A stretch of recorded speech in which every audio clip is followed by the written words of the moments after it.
Marcus mérite de gérer le fonds de retraite Amanda. Il est plus doué avec l'argent, dit ma mère, sans même me regarder, tandis qu'elle arrangeait des fleurs dans son nouveau vase en cristal, celui que je lui avais acheté le mois dernier. Mon père était assis dans son fauteuil en cuir, soudainement fasciné par le match de golf à la télévision. Je me tenais là dans leur salon fraîchement rénové, mes mains tremblant légèrement, alors que je tenais le portefeuille d'investissement que j'avais soigneusement géré ces 3 dernières années.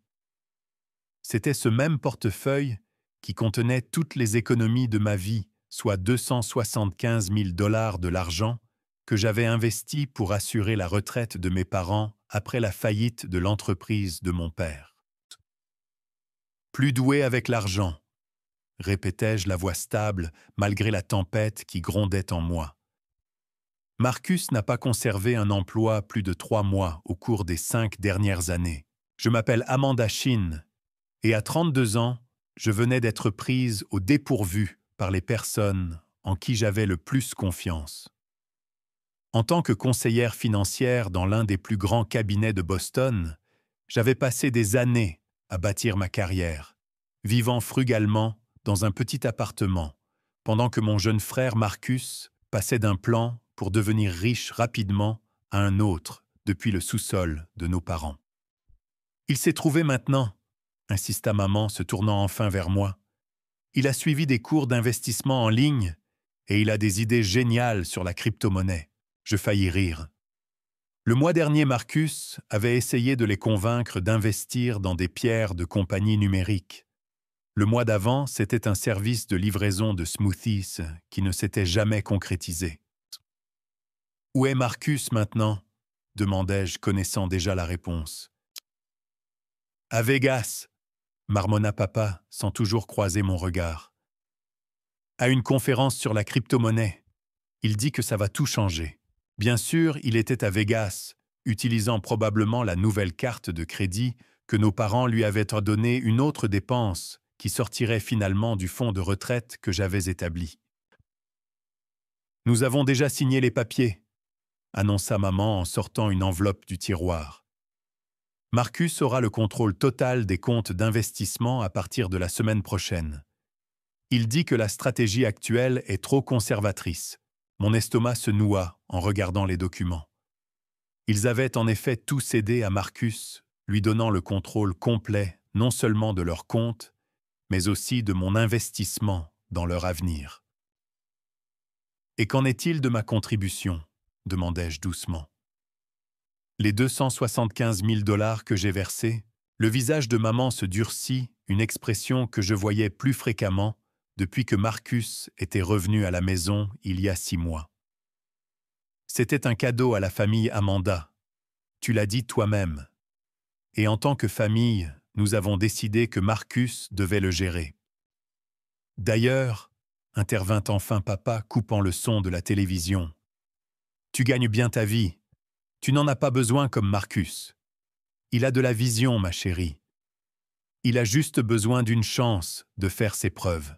Je pensais à toutes les chances que Marcus avait déjà eues, les frais de scolarité qu'ils avaient payés 3 fois, alors qu'ils changeaient de spécialisation, avant d'abandonner la start-up ratée qu'ils avaient financé la voiture qu'ils lui avaient achetée, après qu'il a accidenté la précédente qu'ils avaient aussi achetée. Pendant ce temps, j'avais travaillé pendant mes études, obtenu mon master en administration des affaires, le soir, tout en travaillant à plein temps et bâti une carrière à partir de rien. Mais rien de tout cela ne semblait compter. « Il y a autre chose », dit maman sa voix, prenant ce ton familier et dédaigneux. « Nous pensons qu'il est préférable que tu prennes du recul par rapport aux affaires de famille pendant un certain temps. Marcus se sent intimidé par ta présence. Il ne peut pas s'épanouir si tu es constamment derrière son dos. »« Vous me mettez à l'écart ?» demandai-je, l'incrédulité colorant ma voix. « Ah, juste le temps que Marcus trouve ses marques, » ajouta rapidement papa. « Ce n'est rien de personnel, princesse. Nous avons juste besoin de donner à ton frère l'espace nécessaire pour réussir.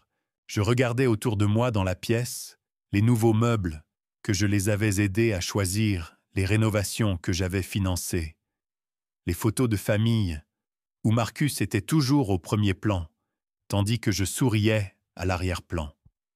Quelque chose en moi bascula comme un objectif qui fait enfin la mise au point. Je comprends, dis-je la voix plus calme que je ne l'étais. Vous avez pris votre décision. Ne sois pas dramatique, Amanda, soupira maman. Nous ne te mettons pas à l'écart. Nous donnons simplement la priorité au développement de Marcus en ce moment.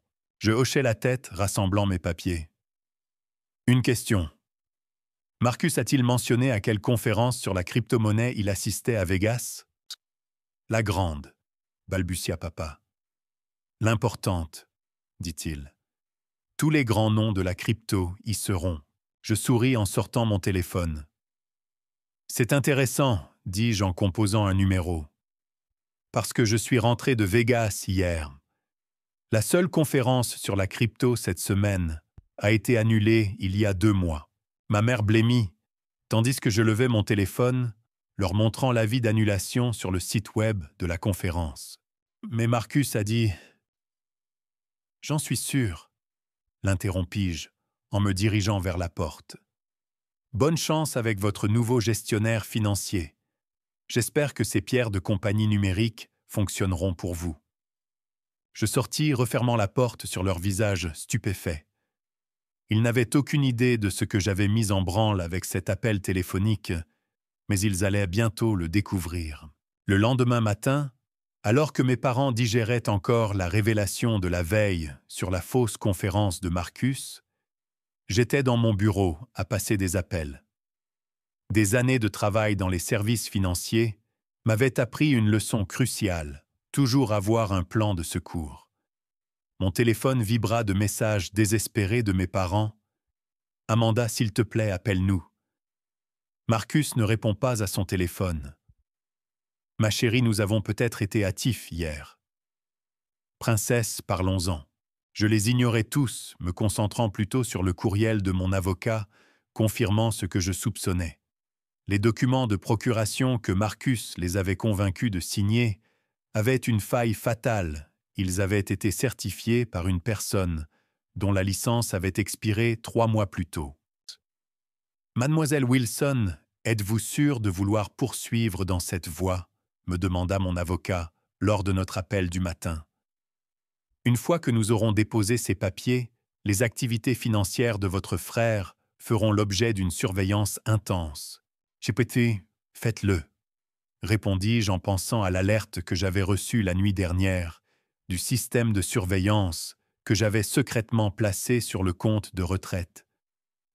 Marcus avait déjà tenté de transférer 50 000 $ à un casino de Vegas. Heureusement, j'avais anticipé quelque chose comme ça. Le jour où mes parents avaient tôt commencé à parler du génie financier de Marcus, j'avais ajouté des mesures de protection au compte. Tout virement de plus de 10 000 $ nécessitait une vérification supplémentaire, une vérification qui déclencherait une enquête automatique pour fraude. À midi, mon téléphone sonnait sans arrêt. Cette fois, c'était Marcus. « Qu'est-ce que tu as fait ?» siffla-t-il quand je répondis enfin. « Le casino menace d'appeler la police. » « Vraiment? Quel casino? » « Celui qui accueille la conférence inexistante sur la crypto. » Il y a une longue pause. « Écoute, Serette, tu ne comprends pas. J'ai trouvé une opportunité d'investissement incroyable. »« Garde ça pour toi, » le coupai-je. « La seule raison pour laquelle la police n'a pas encore été appelée, c'est parce que j'ai intercepté l'alerte à la fraude. Tu as exactement 1 heure pour retourner chez maman et papa. Si tu n'y es pas, je laisse l'enquête se poursuivre. »« Tu n'oserais pas ?» me défia-t-il, mais je pouvais entendre l'incertitude dans sa voix. « Mets-moi au défi. 1 heure, Marcus. » Je raccrochais et appelais mes parents. « Réunion de famille dans 1 heure, » dis-je avant qu'ils ne puissent parler. « Je vous suggère d'avoir tous les documents financiers prêts. » Quand j'arrivais chez eux, exactement 1 heure plus tard, la voiture de Marcus était dans l'allée, encore couverte de la poussière du désert de Vegas. À l'intérieur, je trouvais exactement ce à quoi je m'attendais. Marcus essayant de charmer nos parents avec des explications élaborées pendant qu'ils le regardaient inquiet. « Amanda » commença maman. « Ton frère était juste en train d'expliquer… » Je levai la main posant mon ordinateur portable sur la table basse. « Laissez-moi plutôt expliquer. » Je fis apparaître plusieurs documents à l'écran. Premièrement, voici la preuve que la conférence sur la crypto a été annulée il y a des mois. Deuxièmement, voici le reçu du casino montrant que Marcus a essayé de transférer 50 000 $ de votre fonds de retraite hier soir. C'était un virement temporaire, protesta Marcus. J'ai trouvé une opportunité incroyable. Troisièmement, continuai-je, comme s'il n'avait pas parlé. Voici le rapport montrant que le certificateur qui a signé vos documents de procuration avait une licence expirée, ce qui les rend juridiquement nuls. Mon père avait pâli. Mais Marcus a dit que son ami avocat avait tout arrangé. Cet ami avocat n'existe pas, papa. Tout comme la conférence n'existait pas. Et tout comme tous les autres plans que Marcus vous a vendus au fil des ans. Ma mère s'assit lourdement les mains tremblantes. Mais qu'en est-il de notre fonds de retraite? En sécurité, l'assurai-je. J'ai mis en place des protections il y a des mois, quand j'ai soupçonné que Marcus pourrait essayer quelque chose comme ça. Pas un seul dollar n'a été perdu. Tu n'en avais pas le droit, explosa Marcus, se levant d'un bond. Cet argent était censé être sous mon contrôle, maman et papa étaient d'accord. Assieds-toi, dis-je calmement, ma voix tranchant à travers sa crise de colère. Tu as déjà assez de problèmes. Le casino est prêt à abandonner l'enquête pour fraude, mais seulement si la situation est résolue aujourd'hui. Mes parents nous regardaient des décennies de complaisance envers Marcus, luttant contre la froide réalité de ce qu'il avait essayé de faire. Comment résolvons-nous cela?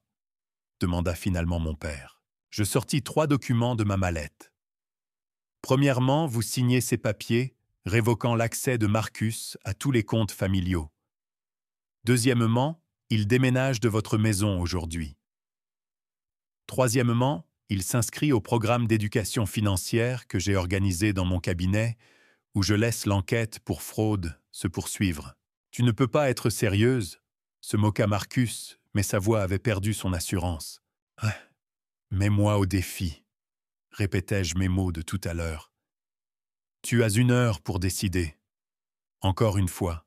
Ma mère commença à protester, mais mon père posa une main sur son bras. Pour la première fois depuis des années, il regarda Marcus avec des yeux lucides. « Signe les papiers, mon fils, » dit-il doucement. « Ta sœur te donne une chance que tu ne mérites pas. » Alors que Marcus se dégonflait, faisant enfin face aux conséquences de ses actes, je ne ressentis aucune satisfaction. Il ne s'agissait pas de vengeance ou de prouver que j'avais raison. Il s'agissait de protéger ma famille, même d'elle-même. « Amanda » dit doucement ma mère, alors que Marcus boudait à l'étage pour faire ses valises. « Nous avions tort sur toute la ligne. » Je hochai la tête, gardant une expression neutre. « Oui, vous aviez tort, mais ce n'est pas la fin de l'histoire. » Mon téléphone vibra avec une autre notification. Tout était prêt pour la prochaine phase de mon plan, une phase qui allait soit reconstruire notre famille, soit la changer pour toujours. 3 mois après la confrontation dans le salon de mes parents, j'étais assise dans mon bureau à examiner les rapports de progression. Marcus, étonnamment, s'était tenu au programme d'éducation financière. Peut-être était-ce la menace d'une action en justice. Ou peut-être avait-il enfin réalisé qu'il n'avait plus de chance, mais il faisait réellement des efforts. Mon téléphone s'alluma avec un texto de maman. « Tu viens dîner ce soir. » Ces dîners de famille hebdomadaires étaient devenus notre nouvelle normalité bien qu'ils fussent très différents maintenant. Fini le temps où l'on louait les derniers plans de Marcus, ou où l'on dénigrait mes réussites. À la place, nous avions de vraies conversations, parfois inconfortables, sur le passé et l'avenir. Le premier dîner après le départ de Marcus avait été tendu. Mes parents, privés de leur capacité à le surprotéger, ne savaient pas trop comment se comporter, mais j'étais venu préparé. « J'ai quelque chose à vous montrer », avais-je dit ce soir-là en sortant un dossier. À l'intérieur se trouvait un plan détaillé pour reconstruire non seulement leur fonds de retraite, mais aussi nos relations familiales. « C'est complet », avait commenté papa en parcourant les papiers.